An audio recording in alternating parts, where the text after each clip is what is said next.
Do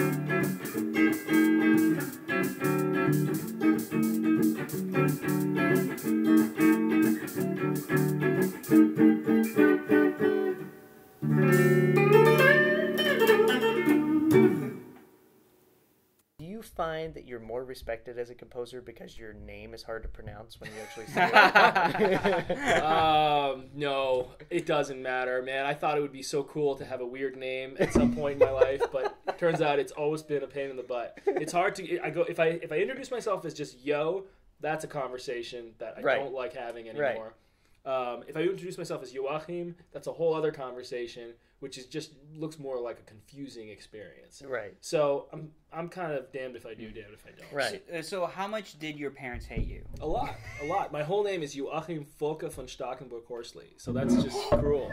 I know. That is. It's intense. That sounds awesome and kind of evil too. Yeah. You want to call me a Nazi at the beginning? Yeah. That's pretty much what it comes down to. I know. Yeah. No problem. No problem. I'm used to it. You can just call me Yo. It's much simpler. But we have ways of making you talk, Dr. Joe. Did you always want to be a composer? Were you always musically inclined? Like, how did that start? Well, I guess the answer is I've always been interested in creating music. I always thought that was the most fun part of music.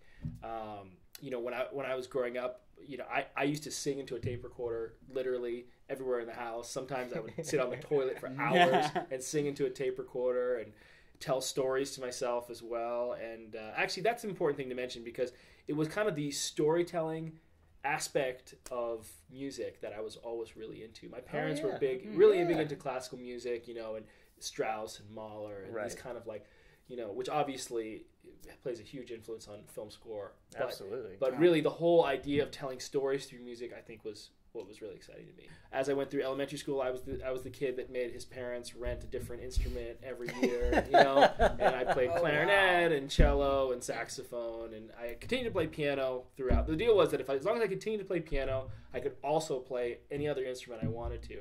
And I think my parents were a little disappointed that I would never really stick with anything. But looking back on it now, I think that's part of just being a composer, because you just want to know about instruments. I'm happily mediocre at every instrument in the orchestra.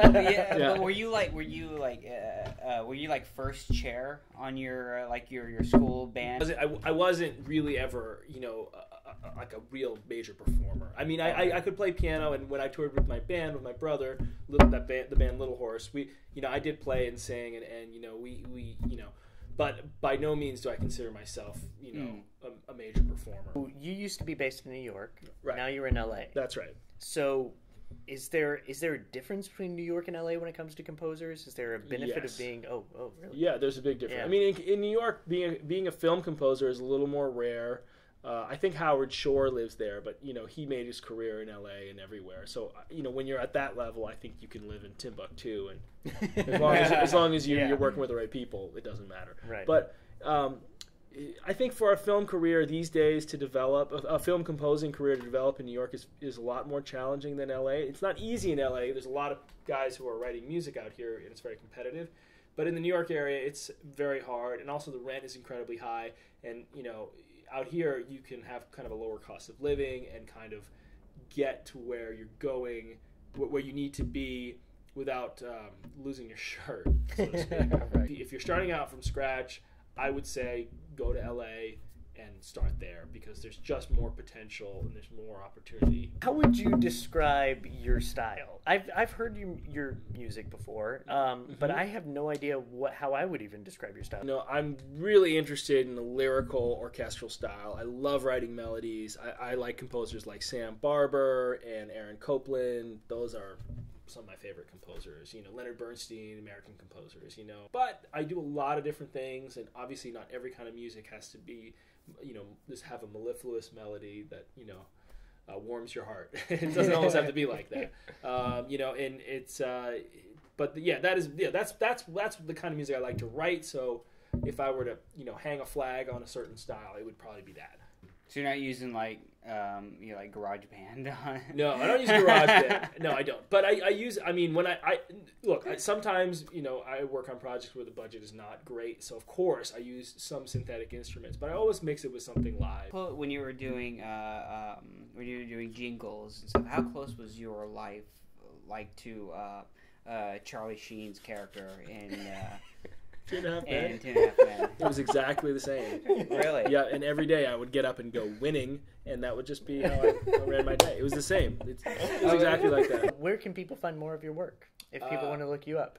Well, my website is littlehorsemusic.com, and that's the best place to find out more about me, I guess. Littlehorsemusic.com. Yeah. So I'm gonna do something weird. Okay. I'm gonna do something weird. Okay, I'm scared. It may not work out, Okay. guys. I apologize. But I have a ukulele here. I don't know if you know how to play a ukulele. I do, actually. You are going to compose for us a closing song for our credits for this episode, right on the spot, Right on the spot? using a ukulele. All right.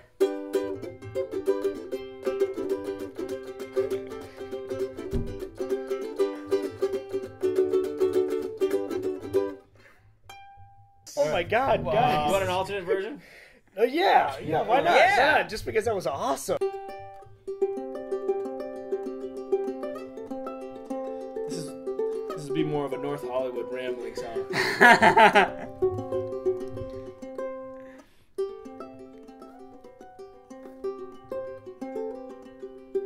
This is so awesome.